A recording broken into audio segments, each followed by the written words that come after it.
Postwar America, 1946. A bus engine hums to silence on a quiet Midwestern street. The winter air carries the faint smell of coal smoke and new beginnings. From its worn metal steps, a young woman steps down, her gloved hand clutching a small, weathered suitcase. Her coat is neat but foreign, her eyes scanning the unfamiliar calm. She is German, a war bride. Beside her stands her husband, an American soldier turned civilian, still wearing the posture of the army. His uniform jacket, slightly faded, carries the ghosts of Europe. He smiles, trying to make this feel like home. Ahead of them stands a two-story wooden house, its porch freshly painted, its silence almost sacred. She takes a single step forward, then stops. Her breath trembles. The house looms, too big, too quiet, too perfect. Memories flash. Ruins, fire, concrete dust, staircases that led to nowhere. She freezes. This, they said, is home now. But for her, home had long ago turned to ashes. By early 1945, Germany was collapsing. Its cities were rubble fields, its people shadows of who they once were. Allied bombers painted the skies in fire every night. And in the east, the Red Army advanced with relentless fury. Hunger gnawed at every street. Women traded wedding rings for bread. Children searched through ashes for anything edible. In this ruin, German women bore the weight of survival. With millions of men dead or missing, they became the backbone of what was left, digging, rebuilding, and burying the dead.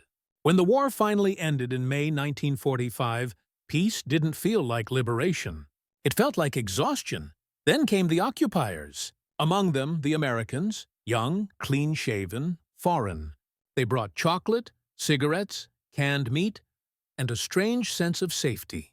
For many German women, it was the first time in years they could smile without fear. At first, interaction was forbidden. Fraternization between GIs and German civilians was strictly banned by U.S. command. But war rules often bend under the weight of loneliness. In the ruins of bombed-out towns and makeshift cafes, eyes met. Conversations began over bartered goods.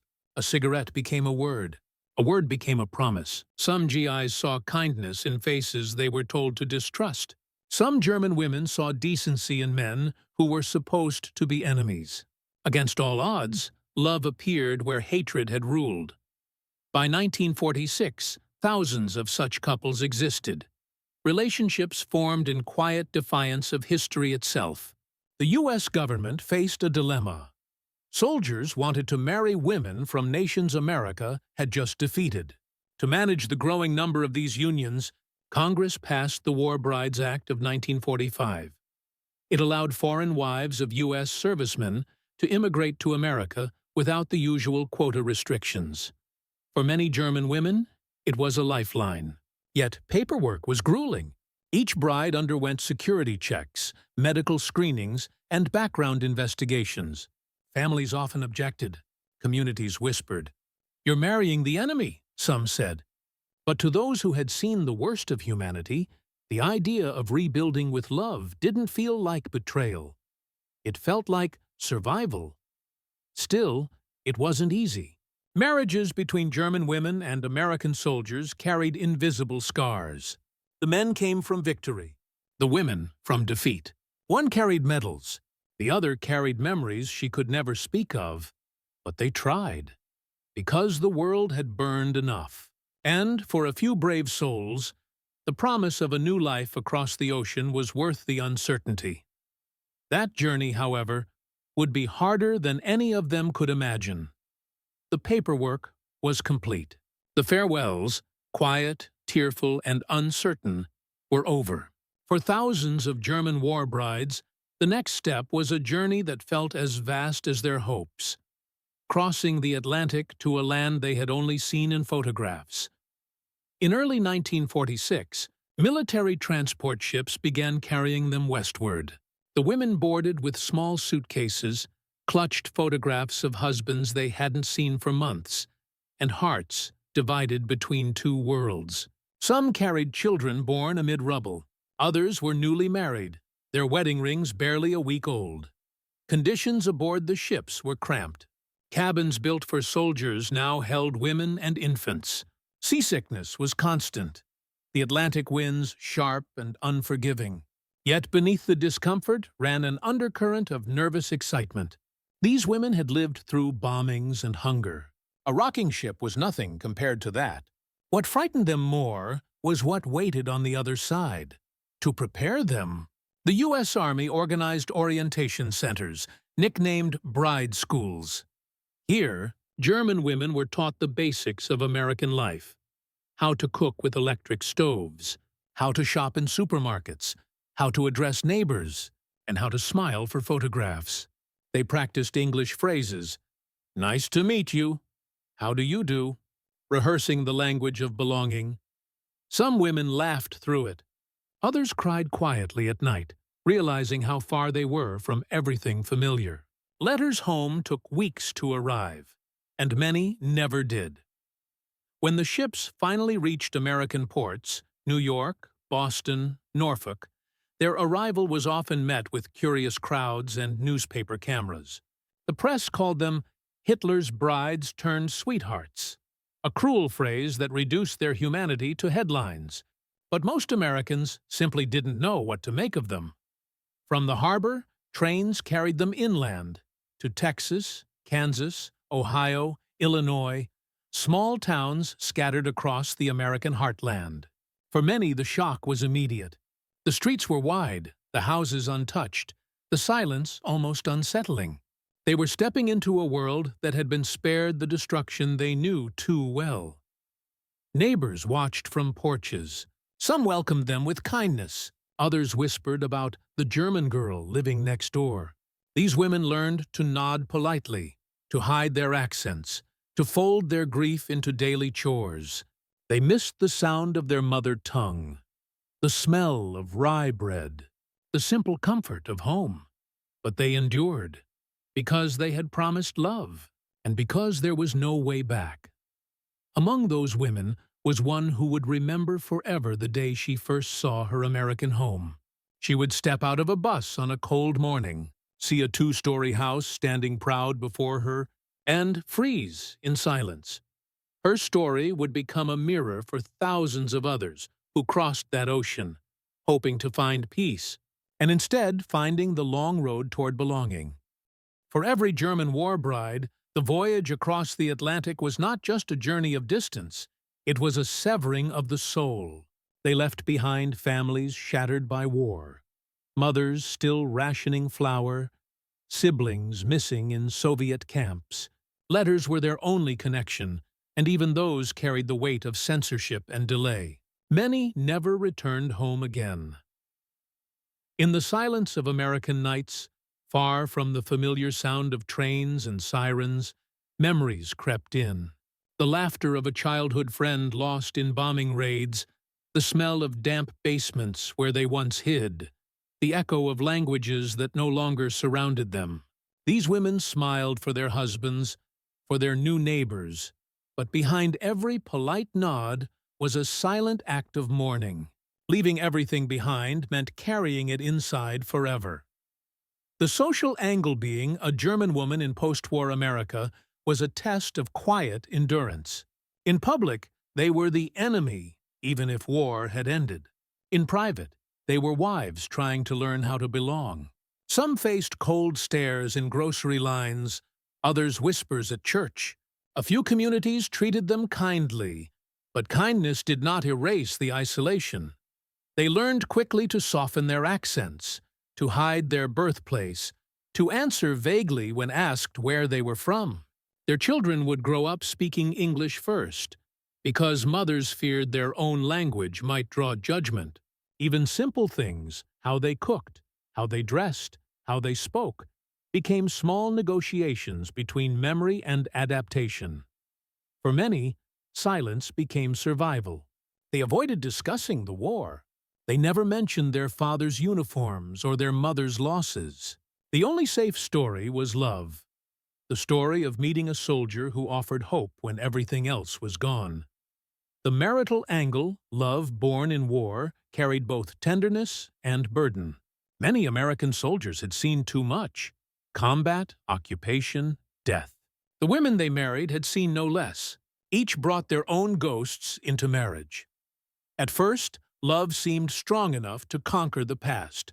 They shared laughter over broken English and clumsy dances in small living rooms. But over time, memories returned. The husband dreamed of battlefields. The wife flinched at thunder that sounded too much like bombs. They lived between gratitude and guilt. He was the liberator. She was from the land he had helped destroy. Yet, somehow, they built families, raised children, and tried to forget the ruins behind them. Their love was not simple.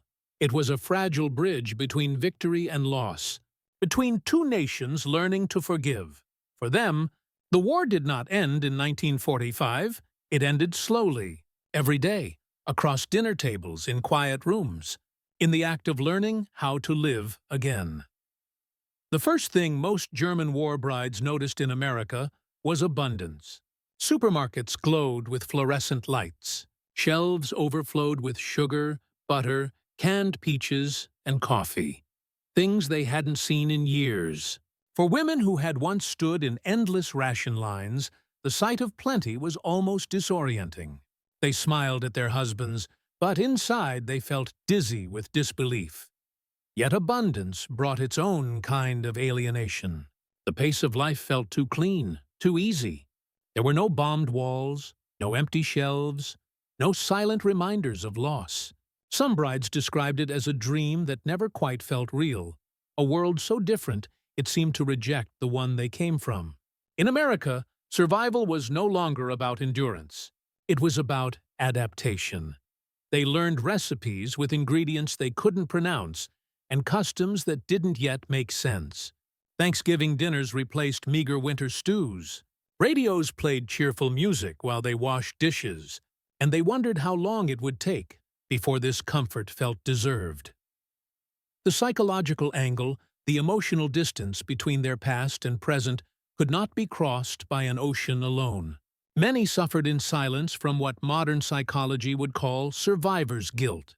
They had escaped, while parents or siblings remained trapped in the ruins of a broken nation. Every letter from home reopened wounds, news of hunger, of bombed cities slowly rebuilding, of family graves found too late. These became quiet burdens. At night, some cried into pillows, careful not to wake their husbands. Others filled notebooks with German words they could never say aloud again. And when asked if they were happy, they nodded, because happiness was what they were supposed to feel. Adaptation was not a moment. It was a process. It meant translating themselves into another culture without losing what little remained of their identity.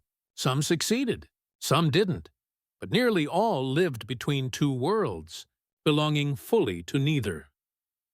The symbolic angle, when the young German bride froze at the doorstep of her two-story American home, it was more than fear.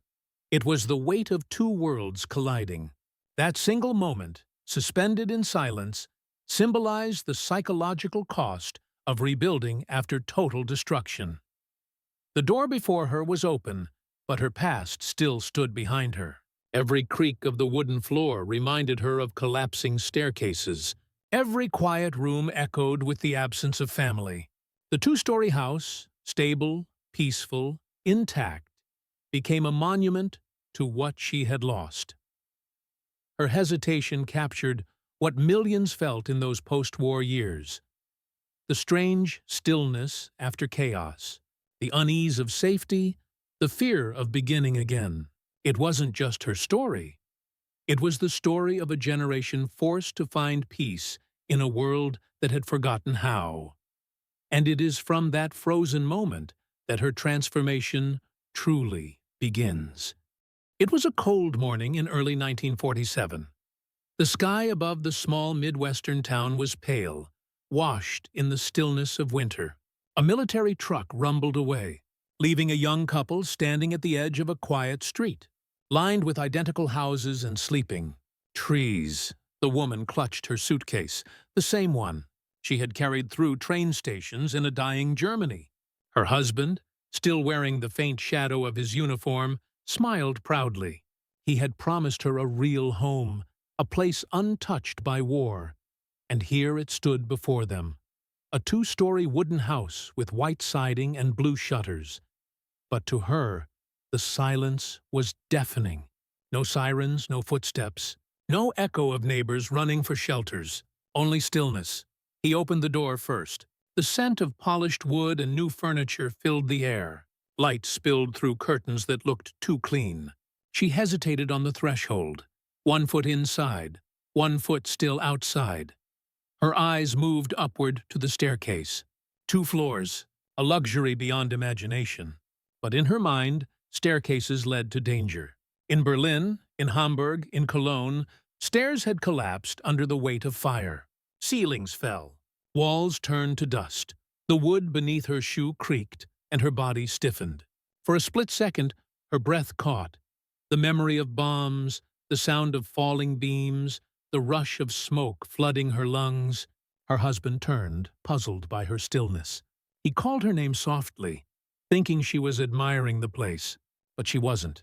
She was fighting ghosts no one else could see. She wanted to step forward, to follow him into this strange safety. But something inside her refused. How could she believe in walls that didn't shake? In a roof that didn't crumble? In a peace that felt so unreal? She stood there frozen, not from fear of the future, but disbelief in its possibility. Her husband reached for her hand. She managed a faint smile, forcing her body to move. Together, they stepped inside. But as he showed her the living room, the kitchen, the upstairs bedrooms, she barely heard his words. The ticking of the clock on the mantel seemed louder than anything. Time itself felt foreign here. For him, this house was the end of war. For her, it was a new battlefield. One fought not with weapons, but with memory, and in that silent house, surrounded by peace she could not yet trust, she realized the hardest part of survival had just begun. The days that followed moved slowly, measured by the ticking of the same clock that had filled the silence of her first night. Morning light spilled through lace curtains, soft and foreign. She awoke each day beside a husband who meant safety, but whose world she was still learning to enter. At first, she spoke little. Her English was broken, her confidence fragile. When neighbors visited, she smiled politely, nodding at words she only half understood. They spoke quickly, cheerfully, as if trying to fill the silence she carried. When they left, she exhaled, whispering words in German, small fragments of herself she refused to lose. But survival, she knew, meant movement. So she began with small victories. She learned to use the unfamiliar stove, burning her first attempt at baking American bread. She laughed nervously, hiding her tears when it tasted wrong. She practiced new words with her husband in the evenings. Thank you. Breakfast? Beautiful. Each success was a step further from the ruins she had known. She wrote letters home to her mother, describing the house, the garden, the quiet, the strange abundance. But she always stopped short of saying she was happy. How could she, when her mother still lived among ruins? Guilt lingered in every envelope she sealed. As weeks turned to months, the frozen feeling began to thaw. One neighbor, a kind woman with soft eyes, brought her flowers and taught her how to make apple pie. Another shared fabric scraps for curtains. Slowly, she began to speak, first in short phrases, then in full sentences. The language felt clumsy, but freeing. Her husband noticed the change. The distant look in her eyes faded. She laughed more often, tentatively at first, then freely. When summer arrived, she planted geraniums in the front yard, a flower that reminded her of her old windowsill back in Germany. Then, one quiet afternoon, she stood at the foot of the staircase, the same one she had once feared. Sunlight poured down from the upper window, dust particles drifting like snow. She placed her hand on the banister and climbed. One step, then another. The creaking wood no longer sounded like collapse. It sounded like life. At the top, She paused. The small bedroom windows overlooked the town, children playing in the street below.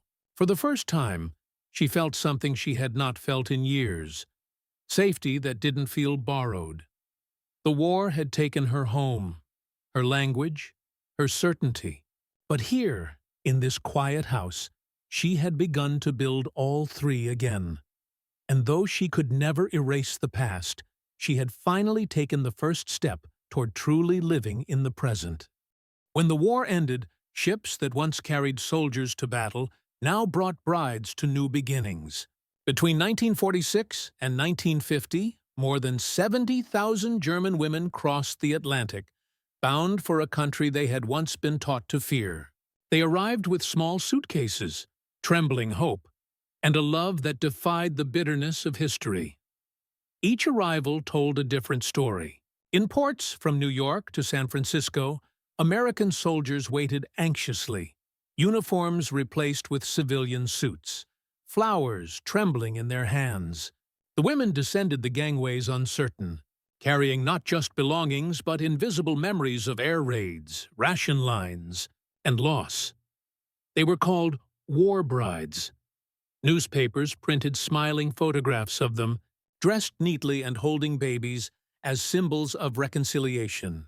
Politicians praised their unions as proof that the world could heal. Yet behind the photographs were thousands of quiet struggles, of language, identity, and belonging. Some were welcomed warmly, embraced by families who saw love as larger than war. Others met suspicion. Neighbors whispered. Old resentments lingered. In small towns, some were treated as reminders of an enemy not long defeated. The accent that once sang lullabies now marked them as outsiders. Letters and interviews from the time reveal a complex portrait. One woman wrote, "I learned to smile even when I didn't understand the joke." Another confessed, "I became American by day, but I dreamed in German at night." For many, assimilation was not a choice, it was survival. Yet their quiet endurance became a bridge between nations. Through their children, they shaped a new generation that carried both identities, German heritage and American spirit. They taught forgiveness not through speeches, but through daily life, cooking meals from two worlds, teaching lullabies from both sides of the ocean. Historians later called them living symbols of reconciliation. They softened the edges of post-war hostility, proving that healing could begin not in treaties, but in homes. In every shared meal, every letter home, every child raised between two languages, they stitched small threads of peace into the vast fabric of history. Their story was not one of grand gestures, but of quiet courage, the courage to begin again, to love across lines once drawn in blood. And in doing so, they redefined what it meant to rebuild after war. Not just nations, but hearts. Decades passed. The war faded into textbooks and memorials, yet for many war brides, it never truly ended. It lived quietly in their memories. By the 1960s and 70s, their children had grown up fully American, often unaware of how much courage it took for their mothers to cross that ocean of history. Some women returned to Germany years later. They found their childhood towns rebuilt, their streets renamed, the ruins replaced with glass and steel. But when they stood where their homes once stood, many felt the same silence that greeted them at their American doorsteps long ago. A silence filled with ghosts, both lost and forgiven. Others never went back. They buried their accents, hid their pasts, and folded their memories into the rhythm of American life. They became quiet mothers, tireless workers, and steady wives. Some refused to talk about the war at all, fearing the pain would return if spoken aloud. Yet others found their voices in the 1980s and 90s, sharing their stories in interviews and memoirs, reminders that behind every victory and defeat are human hearts struggling to heal. Their lives were not defined by tragedy alone, but by resilience. They built homes filled with two cultures, teaching their children that peace begins in understanding. Many became active in cultural exchange programs, veterans associations, and local communities, building bridges where walls once stood. And as the years turned to decades, they became symbols of a generation that carried the weight of the 20th century, yet refused to be crushed by it. In their twilight years, some would sit quietly with their grandchildren, watching the world they had helped to rebuild, one no longer divided by hatred, but still shaped by its memory. When asked about their lives, one German war bride simply said, "I left my country to follow love, but in America, I learned that peace, too, must be followed and fought for." Her words echo the story of thousands. They were not soldiers or leaders, but their courage helped end a different kind of war, the war within hearts. Their legacy endures not in monuments, but in families, in laughter shared around kitchen tables, in the quiet understanding that from even the deepest wounds, humanity can grow again. History often remembers the wars that were fought, the battles, the generals, the treaties signed in distant halls. But seldom does it remember the quieter wars, the ones fought within the human heart. For many, peace did not begin when the guns fell silent. It began in moments like hers, a woman frozen on a doorstep, torn between the ruins she left behind and the uncertain promise before her. That hesitation, that breath between past and future, was the echo of a world learning to live again. She was not alone. Millions carried invisible scars, learning that peace was not a gift, but a choice, one made daily, through patience, love, and the courage to begin anew. Years later, she would stand once more at that same doorway. The trees had grown tall, the streets quiet, her children's laughter drifting through the open windows. She no longer trembled at the silence.